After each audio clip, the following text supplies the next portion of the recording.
Bonsoir à tous, bienvenue sur MyTV Caraïbes à la une de l'actualité du 14 mars 2022.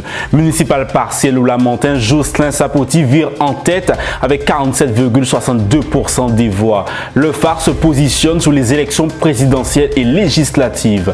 Le président du conseil régional Harry Chalus et la SNR au chevet des emplois jeunes.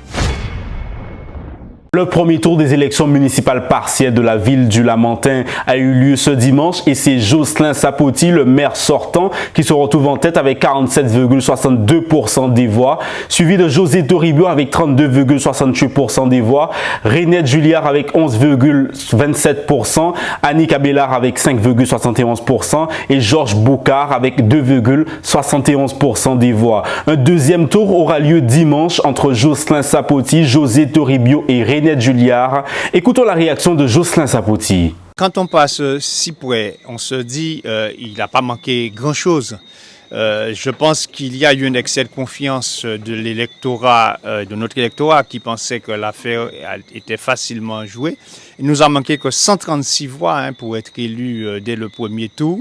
On voit que la confiance est là, que les Lamentinois font confiance à l'équipe Sapoti, au travail qui a été fait. Il y aura un deuxième tour. On va confiant au deuxième tour et on va faire le travail qu'il faut, on ira auprès de la population, expliquer nos projets et surtout ne pas retarder Lamentin dans l'élan que Lamentin a déjà pris et je pense que la population est d'accord sur ça. Nous n'avons pas diminué le nombre de voix. Donc le nombre de voix que nous avons fait a bien augmenté, sauf qu'effectivement il y a un nombre d'inscrits supplémentaires. Il y a eu bien sûr des candidats qui peut-être leurs voix ont été reportées sur d'autres candidats, qui fait que quand on fait le calcul, on passe pas à 50% et il nous a manqué, comme je vous dis, 136 voix. Mais ce n'est pas 136 voix qui nous manquent par rapport au nombre de voix que nous avons pu faire. On n'a pas fait moins de voix que la dernière fois. On a même fait plus de voix que la dernière fois. Confiance sur le second tour parce que nous sommes en progression. Nous sommes en progression en nombre de voix, donc nous sommes confiants pour le second tour. A noter qu'à Cap-Esther de Marie-Galante, le maire sortant Jean-Claude Mahé a été largement réélu avec 62,89% des voix contre 37,11% pour Betty Bessery.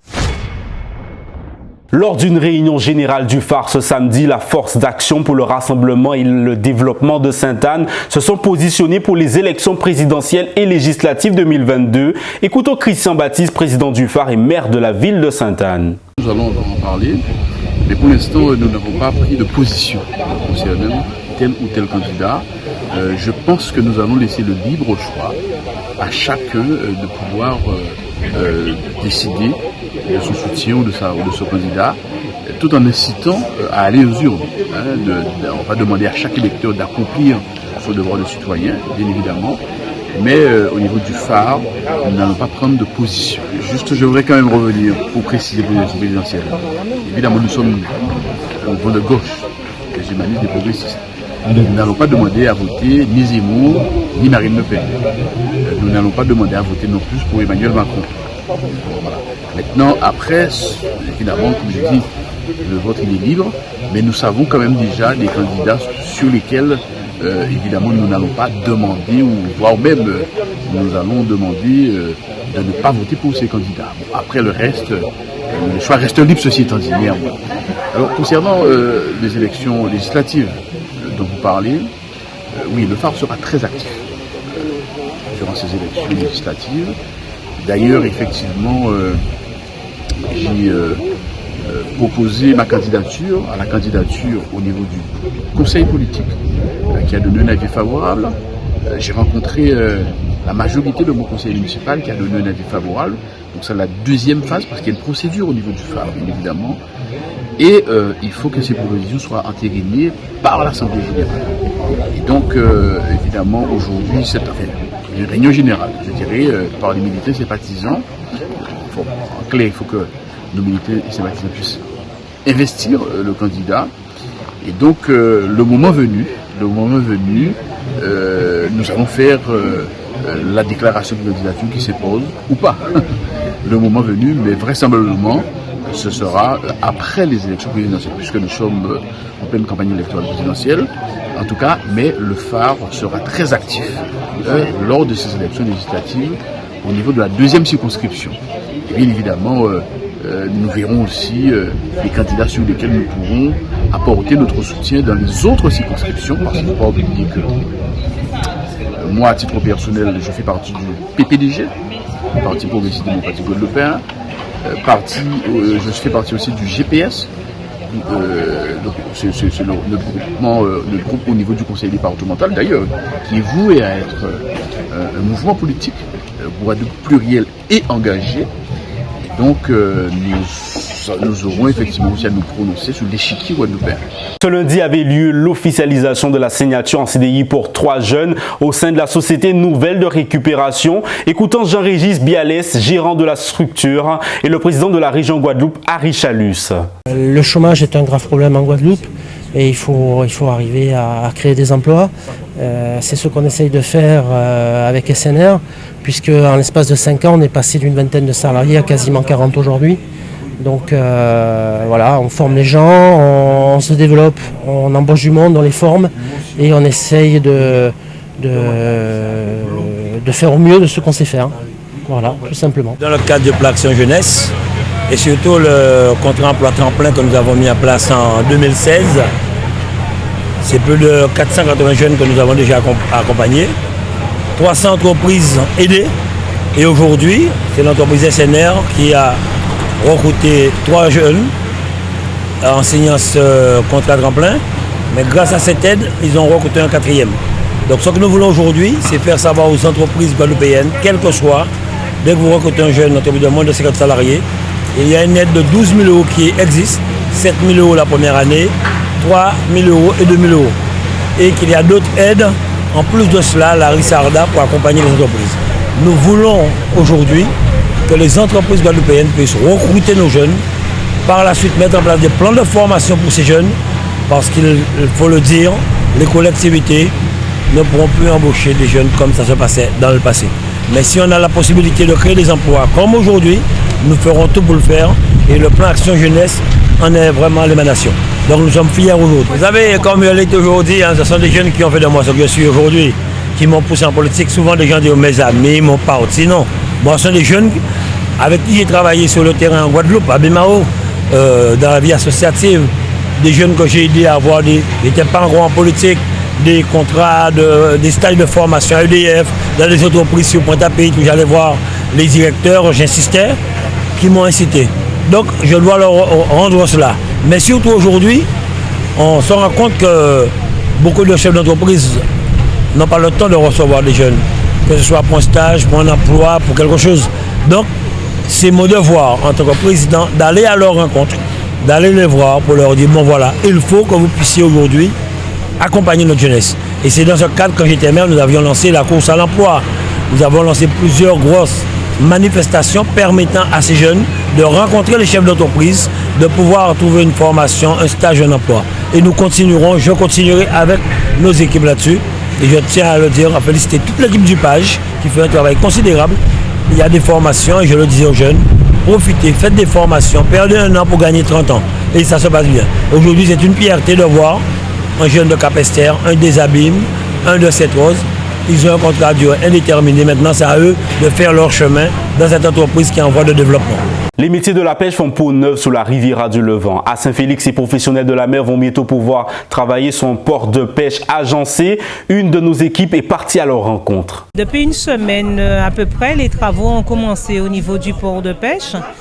Et j'espère que ces travaux-là permettront aux professionnels de la mer de pouvoir s'épanouir autrement par rapport à la situation actuelle. Parce que c'est vrai que le pêcheur qui sort en mer, il n'a pas la possibilité d'aller aux toilettes, la possibilité de se déshabiller correctement. C'est vrai qu'il existait des conteneurs, mais ces travaux-là, je pense, permettront d'améliorer le quotidien des professionnels de la mer. Ce sont des travaux qui étaient attendus depuis longtemps. Donc là, on pense que les choses iront assez rapidement et pour le bien-être des professionnels, mais aussi des clients. Parce qu'on demande à la profession de s'organiser. Il faut qu'on nous donne aussi les moyens de s'organiser. Je parle plus en tant que membre du comité, c'est-à-dire l'association des marins pêcheurs du Gosier. père d'Abriyo même, c'est Raymond d'Abriyo, c'est qui était pêcheur là. Non. Mais ni d'autres monde par rapport à Babayo, combien de c'était plein Babo aussi, c'est Babla. Non. Alors d'autres monde te dit, yo si c'est Babla. Quand les messieurs pas là, c'est monsieur, c'est eux qui te remplacent monsieur. Parce que yo ni Babo c'est comme monsieur. Alors tout le monde qui vient voir ce monde dans ça aussi, quasi yo. Babla faut mener nous lilettes, faut mener porter poisson pour nous, faut éviter comme ça. Poisson là même aller la poisson là même c'est la parole qui manque. Poisson là même moi-même là te connaître chanter connaître poisson et aller c'est des bien différent. Poisson là quand lit quand écrit, non. Et poisson là quand les pire, c'est que ça on croit penser qu'il a dit ou li en bas de l'eau là, roman qui en as là qui en filé là autant là non. Souvent ou avec l'idée qu'on prend l'eau poisson va prendre mettre. Non, il faut comprendre c'est nous qui décider. Non. Vous en l'été ou en l'été on va vivre. Mais yo même en bas de l'eau on va vivre aussi. Et c'est pour ça que yo poisson yo mettez vivre. Je dis, vous vivez en mer à vivre. Alors, vous qui citez, pour moi, il faut vivre, il faut organiser, vous mettez en lien nage là. Chers amis de la Guadeloupe, nous au Canada, on aime beaucoup la Guadeloupe. On a l'habitude de la diversité culturelle qu'on aime beaucoup. On a tous les gens de toutes les couleurs et toutes les nationalités. On a toutes les religions. Et on vit en harmonie au Canada. Donc, on veut faire la même chose en Guadeloupe. Donc, on vient en Guadeloupe séjourner et on vient manger les spécialités créoles. On adore, j'ai beaucoup aimé le lambi, le chatrou, le colombo de cabri. Mais faire attention, ils m'ont donné un piment qui s'appelle Bondamajac. Ça brûle à la sortie. J'ai eu des problèmes à la sortie. J'avais la noce en feu. Mais ça s'est réglé. J'avais des glaçons et j'ai réglé le problème. Mais j'adore la Guadeloupe. Les gens sont très hospitaliers. Et ici, ce qui est magnifique, c'est qu'on peut facilement s'intégrer à la population. On est bienvenu comme Canadiens. Et s'il vous plaît, la Guadeloupe, venez étudier chez nous. Envoyez vos enfants Timoun et Kébéré de Pamoli. L'Association des jeunes de Saint-Félix avec le concours de Yvon Joseph a tenu la 2e édition de la Nomade Planète en Pau sur une installation de l'espace AJSF. Myriam Alberi, première vice-présidente de l'association, et Bernadette William, instigatrice du projet, nous fait un constat. Nomade Planète, depuis l'année dernière, 2021, nous avons fait la conférence sur les plantes en pot avec M. Yvon Joseph. Et il y avait aussi une petite démonstration pour montrer aux gens comment faire, mais il n'y avait pas encore d'atelier par rapport à notre situation sanitaire en Guadeloupe. Ceci dit, cette année, comme la situation s'arrange un petit peu, si je peux dire, un petit peu, nous avons décidé de faire l'atelier. L'atelier qui veut dire, les gens arrivent, ils achètent leur pot, il y a quelqu'un qui vend des pots, des plantes, tout ce qu'il faut, tout ce qu'il faut. Les gens viennent, ils achètent leurs plantes, ils achètent leurs pots, leurs terres et tout. Et M. Yvon Joseph refait une démonstration avec tout ce qu'il y a comme information à donner. Avec les informations, les gens, s'ils veulent, ils peuvent planter tout de suite leur pot, ou s'ils veulent, ils prennent des informations, ils enregistrent et plantent chez eux. Il n'y a aucun problème. Ce qui veut dire que c'est très important ce que nous faisons là. Je ne sais pas si vous avez déjà réfléchi à ça. Si vous n'avez pas beaucoup de terre, vous avez un tout petit bout de terre devant chez vous, vous pouvez avoir ce que vous voulez comme plante, comme arbre fruitier devant chez vous. Vous voyez, vous pouvez l'avoir. Rien ne vous empêche d'avoir une mangue Julie devant chez vous, même si vous n'avez pas de terre, vous le plantez dans le pot, la mangue Julie, la plantez. Aujourd'hui, nous sommes au mois de mars, nous ne sommes pas en jeûne, il n'y a pas encore un an, nous n'avons pas une année. Il a déjà des fleurs avec des petites mangues là-dedans. Il est dans mon jardin et dans son pot. Il est bien, je l'arrose de temps en temps, mais comme il pleut en ce moment, pas la peine d'arroser. Vous voyez, c'est juste un exemple que je vous donne. Comme si vous pouvez avoir ce que vous voulez autour de chez vous, en pot. Donc c'est vraiment avec beaucoup de plaisir et une grande satisfaction que nous accueillons tout ce public venu nombreux pour pouvoir participer à la manifestation dénommée Nomade Planète. Nomade Planète, il faut savoir que c'est une suite. Nous avons déjà eu une première partie où M. Yvon Joseph était venu justement en conférence présenter son concept de plantation d'arbres en pot. Donc ce jour-là, effectivement, il y a eu un public vraiment satisfait par ce concept-là. Et ce jour, il n'a pu planter que seul arbre, justement pour la démonstration. Et il avait fait justement la promesse de revenir pour que tout un chacun puisse pratiquer. Donc aujourd'hui, ces choses faites, les personnes ont répondu vraiment en masse pour pouvoir venir toucher du doigt justement ce concept de nomade plante et de plantation d'arbres en pot. Donc il faut dire que ce projet est à l'initiative de Madame Monette William, responsable au sein de la GSF de la commission environnement. Donc cette dame effectivement a vraiment depuis qu'elle a pris en main cette commission proposé beaucoup de manifestations qui plaisent. Ce sont des manifestations qui ont trait à l'environnement, bien entendu, mais qui intéressent les publics. Donc, nous avons parlé de nomade plantes aujourd'hui, mais il faut savoir aussi qu'au mois de novembre, généralement, nous avons une manifestation qui est déjà à sa 3e édition. Donc, cette année, ce sera la 4e édition de Beau-Cantabre. Donc, pour Beau-Cantabre, on choisit un sujet. Donc, la première fois que nous avons eu cette manifestation, nous avons parlé des pois en tout genre, pois d'Angole, pois chiches, etc. Donc, nous avons eu une conférence et à la suite de cette conférence, il y avait des stands, il y avait des exposants qui nous ont fait déguster justement différents plats autour des pois. Et cette année, donc pas cette année, 2021, donc en novembre 2021, il était question du manioc. Donc Beau-Cantabre était justement autour du manioc. Donc voilà, donc la commission environnement qui chaque année nous propose des sujets qui nous permettent effectivement non seulement d'animer notre quartier à Saint-Félix, mais ça va au-delà de Saint-Félix, ça va au-delà du gosier. Après de longues semaines d'exposition au Forum de Jarry, les amoureux d'œuvres artistiques ont pu découvrir l'ultime et dernier vernissage dans les locaux situés au Forum de Jarry. Deluigi et Florence Bonneau nous amènent en immersion devant leur réalisation. Alors, je vous présente ma dernière œuvre intitulée Maman de l'eau ou encore Mami Wata, ou pour certains, Elle. Donc en fait, c'est une œuvre que j'ai créée provenant de tout ce que j'avais en tête. J'ai voulu représenter en fait toutes les femmes que j'ai rencontrées depuis étant tout petit jusqu'à maintenant. Donc la femme, un peu comme pas mal d'entre nous, est très fascinante sur divers points. Donc alors j'ai représenté celle-ci avec 2 yeux différents. J'ai voulu vraiment jouer sur le regard. Donc si vous vous rapprochez un petit peu, vous voyez qu'il y a un œil de serpent et un œil normal.